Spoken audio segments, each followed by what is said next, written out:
दिन। और हम कल की भारी बारिश आपने जैसे देखा था, उसके बाद आज मॉर्निंग में उठकर डेली रूटीन फॉलो करके फ्रेशन अप होकर होम अरेंजमेंट का पानी किया, खाना बनाया, टिफिन रेडी किया एंड देन उसके बाद नहा धोकर पूजा पाठ करके और निकल चुके हैं ऑफिस के रास्ते। जैसा कि आप सबको पता है सावन स्टार्ट हो चुका है दोस्तों, तो सावन की एक अलग मान्यता है। कहते हैं सावन के महीनों में भगवान शिव की आराधना करने का कुछ ज़्यादा ही महत्व है। इसलिए सभी जो महिलाएं हैं, लड़कियां हैं, लड़के हैं, कोशिश करते हैं एटलीस्ट भगवान शिव को एक लोटा जल अर्पण कर पाएँ। ये काफ़ी अच्छी बात है और मैं ये सिर्फ इसलिए नहीं कह रहा कि ज़्यादा महत्व मिलता है यहाँ पे, इसका कुछ अपना साइंटिफिक रीजन्स भी होते हैं। भगवान शिव को आप जब भी पूजा कर रहे हैं, किसी भी भगवान की पूजा कर रहे हैं, तो वो आपको एक मेंटल पीस देती है। दोस्तों जैसे देख रहे हो आप, कल जितना काला बादल हो रहा था बारिश की वजह से, आज इतना ही सनी डे हो रहा है, एकदम मौसम बढ़िया। तो दोस्तों कल की वीडियो हम बना नहीं पाए थे एक्चुअली। कल हम भारी बारिश की वजह से, जैसे मैंने बताया, कोटा डैम के जो 11 गेट खुल गए थे, तो हमने कोशिश की टाइम मिला मेरे को एक्चुअली कल निकलना है, तो मैं आज की वजह से बोला था को कुछ मटेरियल मेरे फ्लैट पर रखवाना था, तो मैंने उसके साथ ले लिया। फिर वहाँ से हम टाइम बोला कि हम बैराज भी घूम के आते हैं। दोस्तों हम कोलकाता बैराज गए, जब हम पहुँचे दिन में 2-3 बजे तक, तो तब हमने 6 गेट लगे हुए रह रहे थे। बाकी वो भी देखने में बहुत खूबसूरत थे। 11 गेट का मंदिर बहुत खतरनाक होता है, टोटल 13 या 14 गेट हैं, लेकिन ये बोलते हैं कि पूरे गेट कभी भी नहीं खुले हैं। तो दोस्तों बहुत मनमोहक नज़ारा था कल का, तो पूरा कोटा पानी पानी में हो गया था एकदम। मैं सोचता हूँ कि इतना बड़ा सिटी है और उसके बाद भी सीवरेज के इतने इश्यूज कैसे आ जाते हैं दोस्तों। इवन उल्टे जो छोटे एरियाज़ हैं उनमें ज़्यादा पानी का होना चाहिए, वहाँ इतना नहीं हुआ। बट कुछ जो बड़ी जगह थी वहाँ पर इतने इश्यूज़ आए ना बारिश की वजह से। तो बस मैं यही सोचता हूँ दोस्तों कि ऐसा भी क्या प्रशासन या फिर एडमिनिस्ट्रेशन की तरफ से किया जा रहा है कि मतलब अभी तो बारिश जस्ट इनिशियल लेवल पे हुई है, माना हो जाती है कई बार चीज़ें, लेकिन फिर भी इतना जल्दी इम्पैक्ट हो जाए अगर, तो मुझे ऐसा लगता है कि कहीं ना कहीं हम खुद लैग कर रहे हैं या हमारी टेक्निक में कोई कमी है, या फिर जो हमने इंफ्रा डेवलप किया है वो प्रॉपर नहीं है। दोस्तों रिसोर्सेज हमारे पास अनलिमिटेड है, रिसोर्सेज की कोई कमी नहीं है, बहुत सारे रिसोर्सेज हैं, बस यूटिलिटी की बात है वो सही समय पर सही तरह से यूटिलाइज हो। तो मे भी उनका, जैसे कि दोस्तों आजकल जो सब जगह चल रहा है कि जो बारिश वगैरह का पानी होता है वो यूटिलाइज़ करने का कॉन्सेप्ट है, वाटर ट्रीटमेंट प्लांट वगैरह, तो बहुत सारी जगह वो हुआ भी है, बट अभी सब जगह हो पाना मुश्किल है। बट दोस्तों मैं तो यही कहूँगा कि जैसे एक तो पेड़ और एक बारिश का पानी, ये दोनों बहुत इम्पोर्टेंट है नेचर के लिए। पेड़ हम जितने मैक्सिमम लगा सकें। दोस्तों मैंने एक कहीं कहावत पढ़ी थी कि हम एक पेड़ की छाँव चाह रहे हैं, तो हम खुद कितने पौधे लगाएं, ऐसा कुछ करके थी, मुझे एग्जैक्ट तो याद नहीं, बाकी बहुत अच्छी लाइन्स थी वो। उसमें दोस्तों यही मेंशन किया गया था बार बार कि कैसे भी करके आप अपने जीवन काल में कितने वृक्ष लगाते हैं, ये बहुत मैटर करता है। अभी रिसेंटली जैसे मैंने बताया, हमको गवर्नमेंट स्कूल्स में विजिट किए थे, तो गवर्नमेंट की तरफ से कुछ ऐसा प्रावधान था। उस दिन आई थिंक पर्यावरण दिवस था, तो सभी गवर्नमेंट स्कूलों में प्रशासन की तरफ से ऐसा कुछ आया था कि कुछ टारगेट्स लिए गए थे कि मिनिमम इतने आपको पौधे लगाने ही हैं, जिससे मतलब हर टीचर या इंडिविजुअल स्कूल के हिसाब से। तो उस दिन हम जब किसी प्रिंसिपल सर से मिल रहे थे, तो वो टीचर्स को बोल रहे थे कि मिनिमम 250 ऐसे कुछ था, एक नंबर मुझे याद नहीं है दोस्तों। तो बस यही है दोस्तों, आज रूट वापस से वही ले लिया है क्योंकि उस रूट पर बारिश की वजह से प्रॉब्लम आई थी कल, तो अभी हम ट्राई कर रहे हैं। और ये आगे मेरा एक फ्रेंड जा रहा है, ये मेरे से बात करने के चक्कर में है, लेकिन अभी इसको मैंने बोला कि मैं वीडियो बना रहा हूँ, तो फिर ये थोड़ा सा मामले में समझदार है, सपोर्ट करता है चीज़ों को। और दोस्तों बात यही है छोटी सी कि पौधे अगर हम लगाएंगे जीवन में, भैया हमारे लिए बहुत कुछ लेके आएंगे। आने वाली पीढ़ियाँ हमें शुक्रिया अदा करेंगे, हम चाहे रहें या ना रहें, क्योंकि अभी हमें ये महसूस नहीं हो रहा है। जैसे जैसे पॉपुलेशन बढ़ेगी तब ज़रूर महसूस होगा कि पेड़ों की अपनी क्या वैल्यू है और उनके होने से क्या फ़र्क पड़ सकता है। क्योंकि दोस्तों पेड़ों का होना उतना ही ज़रूरी है जैसा हमारे लिए पानी का होना और भोजन का होना और भोजन और खाना होना। क्योंकि खाना बेसिकली आप तो खाना खा सकते हैं, लेकिन खाना बिना पानी के डाइजेस्ट नहीं कर सकते। आपकी बॉडी के इलेक्ट्रोलाइट्स बिना पानी के काम नहीं कर सकते। दोस्तों बहुत सारी जगह मैंने ये न्यूज़ पढ़ी है कि वहाँ पे गंदे पानी की वजह से जाने कितनी डेथ्स होती हैं।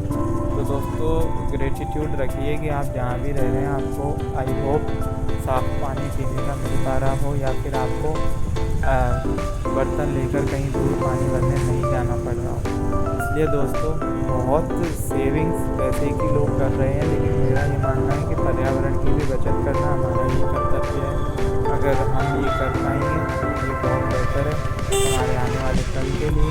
ऐसे लाखों वीडियो पोस्ट होती हैं, बहुत सारे लोगों ने इनिशिएटिव लिए हैं, बहुत सारे ऑर्गेनाइजेशंस भी ऐसे हैं जो पेड़ लगाने की और इस तरह की कम्युनिटी बनाए हुए हैं। तो बस दोस्तों बात यही है, तो ये मुद्दे की बातें हैं जो ये बातें मुझे ऐसा लगता है कि हम लोग आपस में कर सकते हैं। बातों में कोई फर्ज नहीं है, क्योंकि यही वो बातें हैं जो कल जब हम एजेड हो जाएंगे या फिर हमसे बाद वाली जनरेशन में वो हमसे सवाल करेंगे कि अगर हम उनको जब गाइड कर टिप्स देंगे कि आप ऐसा करो तो वो पूछेंगे कि आपने क्या किया। तो दोस्तों मैं ये नहीं चाहता, इसमें थोड़ा सा सेल्फिश बिहेवियर कर रहा हूँ, ये थोड़ा सा एप्रिसिएशन की तरफ जाए। मतलब जब आप उस उम्र पे पहुँचे, उम्र के पड़ाव पे, कि कोई सामने वाला आपसे पूछे कि आपने जीवन में क्या किया पर्यावरण के लिए, तो आपके पास एटलीस्ट 2-4 सवाल तो ये बोलने के लिए कि आपके पास आपने इतने वृक्ष लगाए या फिर आपने यहाँ पे पानी बचाने की कोशिश की। तो दोस्तों यही कुछ मुद्दे हैं जिन्हें हम चाहें तो फॉलो कर सकते हैं, और नहीं चाहें तो प्रकृति को खुद से खुद जो भी निखार सकती है वो निखारने की कोशिश कर ही रही है। देखिए पेड़ कैसे जटाओं की तरह एकदम खिले हुए हो रहे हैं बारिश की वजह से, और वही वो वृक्ष हैं, वो पेड़ हैं जो हमको हमारे जीवित रहने के कुछ कारण दिए हुए हैं। तो इतनी सारी परेशानियाँ जिनसे हमको एकदम अच्छा जीवन देने की और स्वास्थ्य अच्छी हेल्दी हवा देने की कोशिश करते हैं। दोस्तों एटलीस्ट हम लोगों को ये ट्राई करना चाहिए कि हम हमारे जीवन काल में जितनी साल के हों एटलीस्ट उसके पेड़ को लगाएं। अभी मैंने कहीं पे एक ये भी इनिशिएटिव देखा था कि एक कोई ऑर्गेनाइजेशन है, उसमें जितने भी मेंबर्स हैं उनका जितना बर्थडे होता है, जैसे कोई 20 ईयर का हुआ तो वो 20 पौधे लगाता है उस दिन, और 21 साल का हुआ तो 21 पौधे लगाता है। दोस्तों बहुत अच्छा इनिशिएटिव था, और उनकी अप्रॉक्स 126 या 123 मेंबर्स की टीम थी। तो मतलब मुझे लगा काफ़ी अच्छा ही। मैंने कहा दोस्तों इससे कितनी हेल्प हो सकती है लोगों की। तो यही बातें हैं कुछ। देखिए करने के लिए बहुत सारी बातें होती हैं, लेकिन आज मुझे ये लगा कि प्रकृति के लिए हमको कुछ करने, मतलब मैं ईमानदारी से बताऊं, अभी पिछले 4, 5, 6, 7 साल से मैंने कोई पौधे पेड़ वेड़ नहीं लगाए हैं। लेकिन मैं जब मेरे बचपन में था, मतलब बचपन बोलूँ तो जब मैं स्कूल टाइम में था, तब मैंने बहुत पेड़ लगाए, क्योंकि हमारे बेसिकली नया घर बना था, और हमारे साइड मैं मतलब एक छोटे से एरिया से आता हूँ, धौलपुर राजस्थान, आपने सुना होगा। तो वहाँ पे तब हमारे पास जगह बहुत थी, तो हमने इतने सारे पेड़ लगाए थे, कभी आम का लगा रहे, कभी शीश का पेड़ लगा, वो भी मिल गया। और उसका ऐसा नहीं था कि एक बेनिफिट ढूंढ रहे हैं हम कि हमें उसमें से फल चाहिए या ऐसा कुछ, ये सब नहीं था दोस्तों। बस रीज़न ये था कि अच्छा लगता था पेड़ लगाना। तब तो ये भी नहीं मालूम था कि ये वाकई में पर्यावरण के लिए ज़रूरी है। तब तो आप बिल्कुल मीनिंगलेसली लगाए थे वो। मतलब अभी तो चलो हम सेल्फिश होकर लगा रहे हैं कि हमें ये ऑक्सीजन देंगे, आगे जाके भविष्य का निर्माण में मदद करेंगे, लेकिन तब तो ये पता भी नहीं था क्या करना है। तब फूल, और दोस्तों मैं ईमानदारी से बताऊं अगर, तो मेरे पास अभी कुछ समय नहीं है। मैं कोशिश करता हूँ कुछ चीज़ें करने की, ताकि मैंने जैसे मेरे जो यहाँ रहता हूँ अकेला, वहाँ पे 2-3-4 प्लांट लगाए हुए हैं। पर क्या है ना, कई बार जैसे मेरी टूरिंग जॉब है, मैं बाहर निकलता हूँ तो फिर वो टूरिंग जॉब की वजह से वो बेचारे प्लांट अकेला पड़ जाते हैं और वो सूख जाते हैं, मुरझा जाते हैं। तो मैं यही देखा दोस्तों कि पौधे की भी एक इंसान की तरह कद्र करनी चाहिए। वो कद्र ही उनको आगे ले जाएगी। और एक बार अगर पेड़ पौधा स्थापित हो गया, मतलब लग गया, अगर कोई प्रॉपर उसने अच्छे से जड़ पकड़ ली, तो फिर वो आपको इतना खूबसूरत लगेगा और इतनी इम्पोर्टेंस देगा। देखो, जब जब वो आप उसे देखोगे आपको याद आएगा कि ये वृक्ष मैंने लगाया था। तो दोस्तों बातें कुछ ये बहुत कॉमन सी भी हैं, बट चीज़ें इनमें से ये ज़रूरी है कि अगर हम ऐसा ही करेंगे तो फिर उससे हमें प्रकृति के साथ साथ खुद को भी हमें शांति मिलेगी। हमारे आसपास जो पॉल्यूशन बढ़ रहा है उसको भी हेल्प मिलेगी। क्योंकि प्रॉब्लम पॉल्यूशन नहीं है, प्रॉब्लम पॉल्यूशन के लेवल की है। वो जिस तरह से बढ़ रहा है उस लेवल से पौधों का बढ़ना भी बहुत ज़रूरी है, पेड़ों का बढ़ना ज़रूरी है। क्योंकि ऑक्सीजन लेने वाले लोग बहुत हैं, लेकिन अपन क्या ऑक्सीजन के लिए रिसोर्सेज पे डेवलप कर रहे हैं, आर्टिफिशियली ये कर पाना बहुत मुश्किल है दोस्तों। और कोविड के बाद तो ऑक्सीजन की वैल्यू आप सभी समझ ही गए होंगे। तो बस दोस्तों ये मेरी आपसे विनती रहेगी कि जब भी अपने जीवन में एटलीस्ट कुछ ना कुछ तो पेड़ों के लिए कीजिए। कोई भी ऐसा प्रण लीजिए, उससे प्रॉमिस कीजिए कि हर साल में एटलीस्ट एक पेड़ ही लगाना है मुझे, या हर मंथ में एक पेड़ लगाना है ना। जो भी जैसे इनिशिएटिव है, बहुत सारे लोग हैं, सब तरह के इनिशिएटिव होते हैं उनके, और इसमें कोई बुराई नहीं है दोस्तों। कोई कुछ भी बोलेगी, वो अपन जो भी लोग मिले, जहाँ भी मिले, अपन उनको ये वाला ज्ञान देते रहें। क्योंकि ज्ञान दुनिया में बहुत बट रहे हैं, लेकिन वो ज्ञान दुनिया के काम नहीं आ रहे, और ये ज्ञान दुनिया के काम आ रहे हैं। जैसे कि अभी मैं रिसेंटली कुछ जैसे जानवर होते हैं, जैसे वगैरह का जो लोग केयरिंग करते हैं, बहुत सारे नागारी जानवर होते हैं जो रोडों पर घूमते हैं। तो बहुत सारी ऐसी ऑर्गेनाइजेशन मैं देखता हूँ, वो बहुत अच्छा काम कर रहे हैं। फंड वगैरह बेचारों के पास जैसे नहीं करते हैं, जैसे भी कर पा रहे हैं वो, बाकी बहुत अच्छी बात है वो।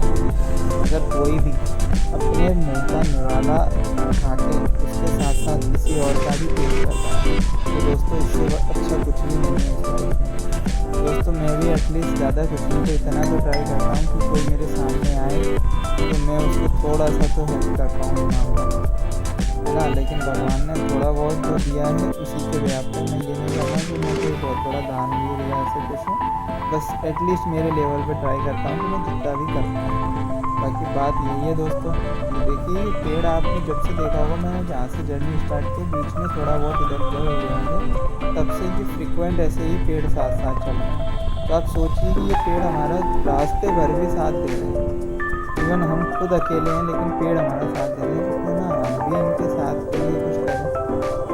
तो दोस्तों यही है कि पानी बचाओ, बिजली बचाओ, सबको पढ़ाओ। ये जो एक स्लोगन था कांग्रेस गवर्नमेंट का, और स्लोगन बहुत अच्छा है, इस स्लोगन को फॉलो करते रहिए। कुछ भी प्रकृति के लिए करना करिए, कुछ भी किसी इंसान के लिए करना करिए।